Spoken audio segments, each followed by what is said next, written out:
नमस्कार, मी योगेश. सध्या आपण आहोत हातकणंगले तहसील कार्यालयाजवळ आणि आपल्यासोबत आहेत रेंदाळ जिल्हा परिषद गटातून उभा राहिले पाटील सर. जाणून घेऊया नेमकी काय भूमिका आहे सर आपली. आम्ही महाविकास आघाडीच्या माध्यमातून या निवडणुकीला सामोरे जातोय.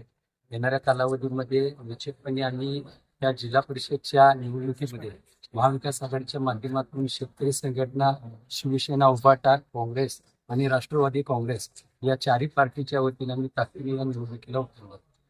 अभिषेक पाटील सर, आपण सध्या डेप्युटी उपसरपंच म्हणून काम पाहतात, पण तुम्ही या जिल्हा परिषदमध्ये का उतरायचा निर्णय घेतला. ग्रामपंचायतमध्ये काम करत असताना आम्ही वेगवेगळ्या समस्या अडचणी यायला आम्हाला सामोरे जावं लागत होतं. पण आम्हाला त्यावेळेला कळत होतं की काही गोष्टी अशा होत्या की ग्रामपंचायतीला त्या ठिकाणी मर्यादा येत होत्या आणि त्या मर्यादा पार करून जर चांगले अधिकार प्राप्त केले तर निश्चितपणे या मतदारसंघाचा चांगल्या पद्धतीने विकास होऊ शकतोय.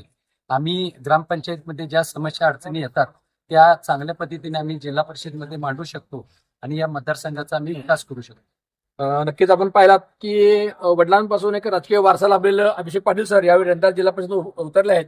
आपल्यासोबत आहेत माजी आमदार राजे आवळे साहेब. जाणून घेऊया त्यांची भूमिका काय सांगाल सर आपण. आज हातकणंगले जिल्हा परिषद आणि पंचायत समितीच्या निवडणुकीमध्ये आम्ही महाविकास आघाडी म्हणून एकसंघपणे लढतोय.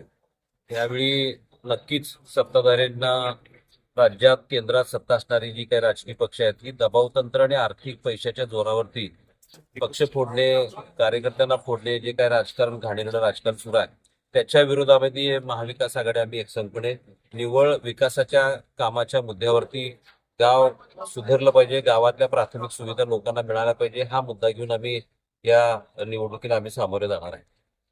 Okay, thank you sir.